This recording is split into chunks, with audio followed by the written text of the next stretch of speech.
Hello दोस्तों, तो स्वागत है आपका हमारी क्लासेस में, जो कि है free judicial and legal classes. हम बेसिकली काम कर रहे हैं एलएलबी के पैटर्न पर, एलएलबी की क्लासेस के लिए, सेमेस्टर वाइज क्लासेस के लिए। तो हमने प्रिपेयर किया था मुस्लिम लॉ में हमने पढ़ा था सोर्स ऑफ मुस्लिम लॉ। ठीक है, हम पीछे से रिवाइज करते हुए जाएंगे, सोर्सेज कंप्लीट करेंगे। पहले सोर्स ऑफ मुस्लिम लॉ में हमने क्या बताया था। सोर्स ऑफ मुस्लिम लॉ, देखो मैंने आपको बताया था कि source of Muslim law means कि मुस्लिम लॉ अगर बात करते हैं तो वो आया कहाँ से, सोर्स कहाँ से हुआ। तो हमने इसको पार्ट में डिवाइड किया, दो पार्ट में, एक प्राइमरी एक सेकेंडरी। ठीक है, दो कैटेगरीज हैं, एक प्राइमरी और एक सेकेंडरी। प्राइमरी कैटेगरी हम पढ़ चुके हैं, जो कि मैं एक बार दोबारा रिवाइज करा रही हूँ। प्राइमरी कैटेगरी में जब मुस्लिम लॉ की बात करते हैं, सबसे पहले प्राइमरी कैटेगरी में क्या क्या आता है। कुरान क्या है, Holi book of Muslims, Holi book of Muslims. ये मुस्लिम्स की एक होली बुक है, एक पवित्र पुस्तक है जिसमें जितनी भी चीजें लिखी गई हैं वो आंख बंद करके माननी रह जाएंगी, और वो कुरान है। ठीक है, उसके बाद बात करते हैं हदीस की। हदीस क्या है, मैंने बताया था, हदीस सुन्नत है। जो भी पैगंबर मोहम्मद, जो भी प्रॉफिट्स, ये लोग जो भी काम करते थे, जो भी काम बोलते थे करने के लिए, वो सभी चीजें सुन्नत में आती हैं। ठीक है, फिर आता है इज्मा। इज्मा क्या है, देखो सबसे पहले आंखों से देखो और पढ़ो, समझ में आ रहा है। आपके पास मुस्लिम लॉ, बेसिकली मैं समझाने की कोशिश कर रही हूँ कि मुस्लिम लॉ की अगर हम बात करें, अगर मुस्लिम लॉ एक पर्सनल लॉ है, ठीक है, वो अपने पर्सनल प्रॉब्लम को अपने लॉ से गवर्न करते हैं। तो कोई प्रॉब्लम अराइज हुई तो हमने कहाँ से वो प्रॉब्लम सॉल्व की, कुरान से। ठीक है, अब कुरान से वो कैसे सॉल्व की, कुरान से पढ़ा कुरान को, आंखों से पढ़ा कुरान को। ठीक है, मैं लिंक अप करने की कोशिश कर रही हूँ ताकि आपको याद रहे। आंखों से हमने उस कुरान को पढ़ा, समझा। अगर हमारी इस प्रॉब्लम का सोल्यूशन निकलता है कुरान से तो वेल एंड गुड है। फिर अगर कुरान से नहीं निकला तो फिर हम कहाँ गए, जो हमारे पुराने बड़े बुजुर्ग हैं, यानी कि पैगंबर हुए या मोहम्मद हुए, उन लोगों के, वो लोग क्या करते, उनके ट्रेडिशंस क्या थे, वो क्या फॉलो करते थे, क्या चलता था उनके यहाँ पर, क्या वो करने के लिए बोलते थे, किन किन चीज़ों को अडॉप्ट करते थे। तो उसे कहा गया हमने सुन्नत। उसके थ्रू उस प्रॉब्लम का सॉल्यूशन निकाला। सुन्नत यानी सुन करके, बेसिकली कह लो सुन करके। ठीक है, देख करके नहीं निकाला तो सुन करके निकाला। सुन करके भी नहीं निकला तो भाई फिर क्या किया, हम इज्मा पे आए। इज्मा क्या था, इज्मा इज अ जूरिस्ट ओपिनियन। ठीक है, क्या था, जूरिस्ट ओपिनियन। अब जूरिस्ट ओपिनियन क्या है, जूरिस्ट कौन होते हैं, पहली बात, jurist is a person who knows the law. एक ऐसा आदमी, देखो भैया, हमने आंख से देखा नहीं समझ में आया, कान से सुना नहीं समझ में आया, अब हम उस आदमी के पास गए जिसको कानून की सारी जानकारी है, दैट इज जूरिस्ट। उसका ओपिनियन लेने गए। ठीक है, अब उससे भी इस प्रॉब्लम का सॉल्यूशन अगर नहीं निकलता है तो फिर हम क्या अप्लाई करेंगे, अपना खुद का माइंड, जिसे हम कहते हैं एनालॉजिकल डिटर्मिनेशन। ठीक है, अब क्या करेंगे, एनालॉजिकल डिटर्मिनेशन लगाएंगे, इसको सबको साथ में बिठाएंगे। करंट सिचुएशन क्या है, प्रॉब्लम क्या है, क्या सिचुएशन चल रही है, क्या सिनेरियो चल रहा है, कौन सी जनरेशन चल रही है, उसके हिसाब से, ठीक है, सारी एनालॉजी को लगाते हुए एक एनालॉजिकल डिटर्मिनेशन के साथ उसका सॉल्यूशन निकालेंगे। दैट इज कॉल्ड कयास। बहुत इजी है, आंखों से देखा नहीं समझ में आया, कानों से सुना नहीं समझ में आया, पूछ के देख लिया तो भी नहीं समझ में आया, तो फिर क्या अप्लाई किया, अपना माइंड, दैट्स इट। तो ये हमारा प्राइमरी सोर्स था। ठीक है, अब हम बात करते हैं सेकेंडरी सोर्स की। ठीक, सेकेंडरी सोर्स पे आते हैं। देखो सेकेंडरी सोर्स में क्या है, कस्टम। देखो ये तो चल गया, मुस्लिम जो पुराना चला, अब एक नई जनरेशन आ गई। ठीक है, तो नई जनरेशन शायद इतना अंदर नहीं जा रही है प्रॉब्लम्स को सॉल्यूशन, तो सेकेंडरी पे आ गए। तो हमारे जो भी कस्टम है, जो भी परंपराएं हैं, हमने वो मान लिया, उससे उसका सॉल्यूशन निकाल लिया। ठीक है, मान लो उससे भी नहीं निकला तो फिर हम कहाँ जाते हैं, कोर्ट्स में। कोर्ट्स क्या देती हैं, जुडिशियल डिसीजंस। ठीक है, ये भी secondary source of Muslim law है। फिर अगर ये नहीं होता तो फिर लेजिस्लेशन कैसे काम करता है, लेजिस्लेशन है बेसिकली, मुस्लिम लॉ जो है कोडिफाइड लॉ नहीं है। मुस्लिम law is not a codified law. Muslim law Codify नहीं है। ठीक है, मुस्लिम लॉ कोडिफाई नहीं है, लेकिन क्योंकि मुस्लिम पर्सनल लॉ है तो दो पर्सनल लॉ हमारे पास मुस्लिम मिल जाते हैं जो लेजिस्लेशन ने पास किए हैं। एक तो शरीयत एक्ट मिल जाता है हमारे पास, ठीक है, एक तो शरीयत एक्ट मिल जाता है हमारे पास, एक मिल जाता है dissolution of Muslim marriage act. ठीक है, दो ये लेजिस्लेशन ने एक्ट पास कर दिए। लो इससे सॉल्यूशन निकालो, इन दोनों से सॉल्यूशन निकालो। कस्टम के थ्रू नहीं हुआ, जुडिशियल डिसीजन के थ्रू भी हम कर सकते हैं, लेजिस्लेशन के थ्रू दो एक्ट हमारे पास कर दिए, शरीयत और dissolution of Muslim marriage act. उसके बाद लास्ट में आता है justice, equity and good conscience. Last में क्या था? Justice, equity and good conscience. Basically इसका मतलब ये है कि कभी किसी से भी ना निकले, तो क्योंकि ये लॉ कोडिफाई नहीं है, जो सिचुएशन है, जो सारी चीजें हैं, उनको देखते हुए जो सही है और जो न्याय संगत है वह उस तरीके से उसका समाधान निकाला जाए। ठीक है, देखो ये बहुत इंपॉर्टेंट है, ये बहुत इंपॉर्टेंट है, इसीलिए ये बहुत डीपली बताती हूँ। और ये बहुत ज्यादा इंपॉर्टेंट मैं ये नहीं कहूंगी, बट हाँ these are the secondary law, तो secondary source of Muslim law. तो दीज मतलब इनको आप बेसिकली आप इसको अंडरस्टैंड कर लो और याद रखो, वो काफी है। ठीक है, इसको याद करने के लिए मैंने एक चेन बता दी, दोबारा बता रही हूँ। आंखों से देख के समझो, नहीं समझ में आ रहा सुन लो, नहीं समझ में आ रहा पूछ लो, नहीं समझ में आ रहा तो दिमाग लगा लो। ठीक है, ये समझ में आ रहा, यही भूल जाते हैं बेसिकली, ये कोई नहीं भूलता है। Custom, judicial decision, legislation, justice, equity और गुड कॉन्साइंस, ये कोई नहीं बोलता है, ये सबको याद रहता है क्योंकि करंट चल रहा है एक्चुअली में।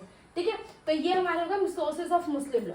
अब सोर्सेज ऑफ मुस्लिम लॉ खत्म करने के बाद हम करेंगे स्कूल्स ऑफ मुस्लिम लॉ। हम करेंगे schools of Muslim law. Schools of Muslim law कैसे करेंगे, देखो समझो।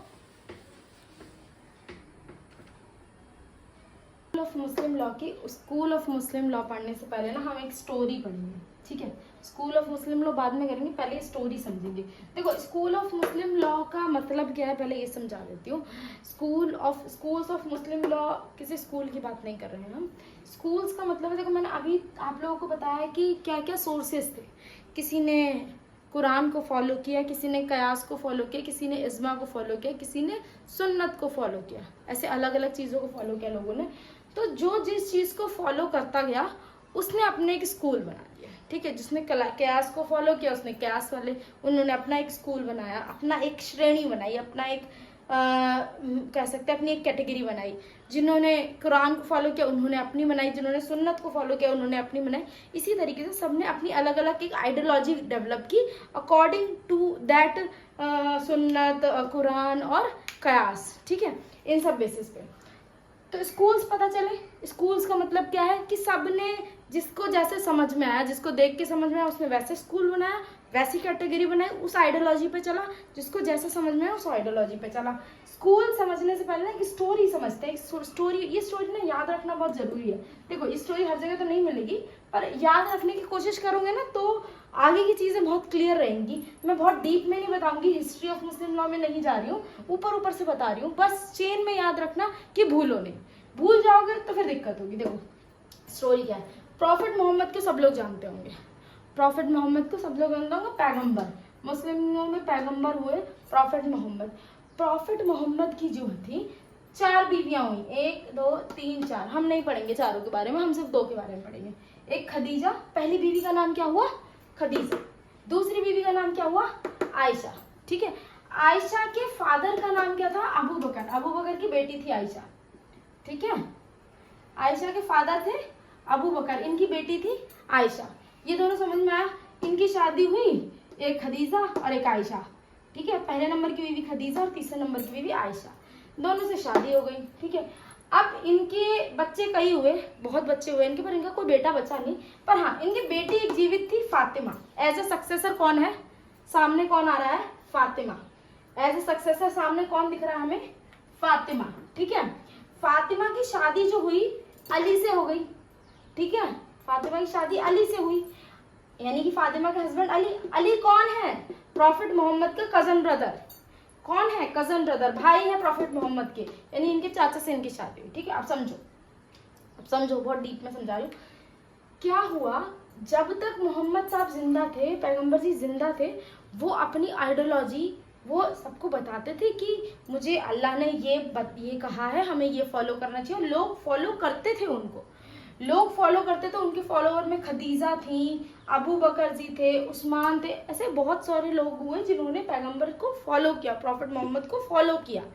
ठीक है, अब क्या हुआ, जब प्रॉफिट मोहम्मद 63 एज के थे तब वो एक्सपायर कर गए, तब वो डाइड हो गए।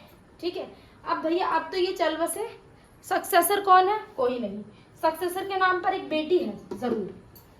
ठीक है, अब इनको जो लोग फॉलो करते थे, जब कुछ नहीं समझ में आया तो पैगंबर की सुन्नत को सुन लिया और मान लिया और कर लिया। अब किसको पूछेंगे? अब तो कोई नहीं बचा, तो डिस्प्यूट हुआ एक आयशा में और एक फातिमा में। ठीक है, आयशा में और फातिमा में देखो डिस्प्यूट क्या हुआ। आयशा ने कहा, दो ग्रुप बने, फिर दो ही लोग बच्चे जो क्लेम कर रहे हैं, एक आयशा बची एक फातिमा बची। ठीक है, अब दो ग्रुप हुए, एक हुआ फर्स्ट ग्रुप, ठीक है, और एक हुआ सेकंड ग्रुप। फर्स्ट ग्रुप में क्या हुआ, फर्स्ट ग्रुप को लीड किसने किया? आयशा ने। किसने लीड किया है फर्स्ट ग्रुप को? आयशा ने। आयशा का क्या कहना था? आयशा का कहना था कि प्रॉफिट मोहम्मद जिस आइडियोलॉजी से चलते हैं, जिस स्पिरिचुअलिटी से चलते हैं और जिस सुन्नत जो वो करते हैं उसको फॉलो करने वाला, उस आइडियोलॉजी को फॉलो करने वाला, उस आइडियोलॉजी को फॉलो करने वाला जो बंदा होगा, ठीक है, उस बंदे को लीडर बनाना चाहिए। तो लीडर कहाँ से आएगा या वो कहाँ से आएगा? तो उसको कैसे चूज करेंगे? Through election.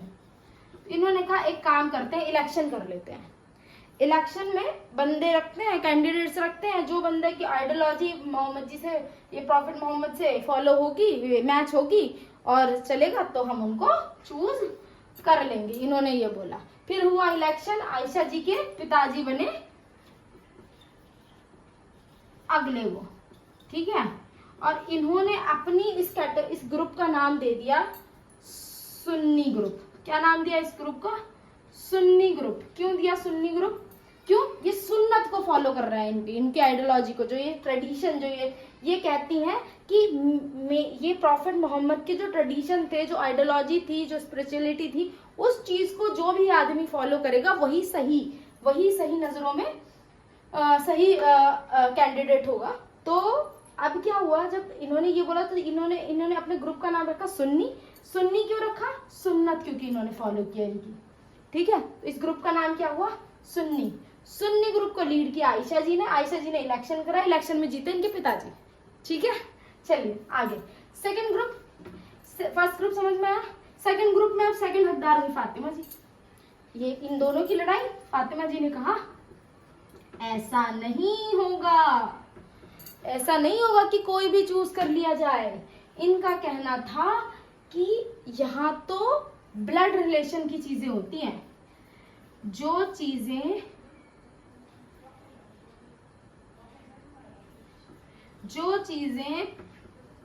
प्रॉफिट मोहम्मद करते थे वो चीजें तो उनके खून में बसी हुई हैं, तो कोई बाहरी आदमी आकर के उनकी जगह कैसे ले सकता है? उनकी जगह वही बंदा लेगा जो ब्लड रिलेशन में होगा उनके, ठीक है, जो ब्लड रिलेशन में होगा। तो कौन थे? अली साहब, ठीक है, यानी इनके हस्बैंड। कौन थे? इनके हस्बैंड। अब इन्होंने अपने हस्बैंड को बनाया, इनकी जगह पर रखा, और इस ग्रुप का नाम क्या पड़ा? इसका सुन्नी पड़ा और इसका सिया पड़ा, ठीक है। इसका सुन्नी पड़ा और इसका सिया पड़ा। देखो दोबारा समझ लो, प्रॉफिट मोहम्मद की 4 बीवियां हुई। पहली का नाम खदीजा, तीसरी का नाम आयशा। आयशा के पिताजी हुए अबू बकर, ठीक है। अब जब ये गुजर गए, ये चल बसे, तो 2 ही लोग क्लेम करने वाले, एक आयशा और एक इनकी बेटी फातिमा, ठीक है। फातिमा क्योंकि ये वुमेन है, वुमेन शासन करती नहीं है, तो मेल को लाएंगी। आयशा ने कहा कि ऐसा बंदा चाहिए जिसकी आइडियोलॉजी इनसे मैच करती हो, ठीक है, तो हम मोड ऑफ इलेक्शन चूज करेंगे, और उससे इन्होंने बनाया अबू बकर जी को, यानी अपने पिताजी को, ठीक है। इन्होंने कहा नहीं जी, ब्लड रिलेशन आएगा, क्योंकि ये बात तो खून की बात है। ये जो स्पिरिचुअलिटी है, ये जो फॉलोअरशिप है, ये तो खून में होती है। जो मेरे अंदर आदत है वो मेरे पिताजी से आएगी ना, मेरे अंदर मेरे खून से आई है वो आदत, तो खून को फॉलो किया जाएगा। तो इन्होंने बोला तो बचेगा अली, इन्होंने बनाया अली जी को, ठीक है, इतना समझ में आया। इन दोनों की, ये दो जो लड़ाइयाँ थी, इन दोनों की आइडियोलॉजी से दो कैटेगरीज बन गई। क्या बन गई? दो कैटेगरीज। एक तो बनी सुन्नी और दूसरी बनी शिया। अब सुन्नियों के अपने स्कूल्स हुए, शिया के अपने स्कूल्स हुए, ठीक है। अब ये स्कूल्स हम नेक्स्ट क्लास में देखेंगे, ठीक है। आज के लिए बस इतना ही। ये स्टोरी बहुत अच्छे से याद रखना, मैंने चेन के फॉर्म में समझाने की कोशिश की कि आप लोग को याद रहे, बोरिंग ना लगे बेसिकली, ठीक है। अब हम नेक्स्ट क्लास में इसकी स्कूल्स पढ़ेंगे, क्योंकि स्कूल्स थोड़े बड़े हैं, वीडियो लंबी हो जाएगी, ठीक है। आज के लिए बस इतना ही। Thank you so much.